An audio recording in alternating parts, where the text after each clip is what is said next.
అనుకుంటున్నారు ఏదో బెంచ్ ఇక్కడ ఏర్పాటు చేశారు, ఎందుకు దీన్ని వాష్రూమ్ లో ఉంచారు అనుకోవద్దు. దీన్ని చూస్తే ఇది ఒక మసాజ్ కి సంబంధించినటువంటి టేబుల్ ఇది.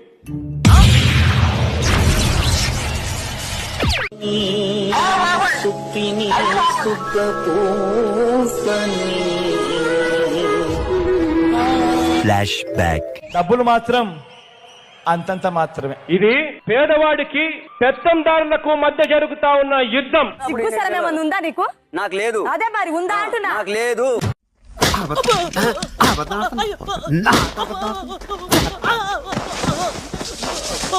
ఋషికొండలో ఏం జరుగుతోందో చూడడం కోసం అప్పటి ప్రతిపక్ష నేత మాజీ ముఖ్యమంత్రి చంద్రబాబు నాయుడు వెళ్తే అడ్డగించారు.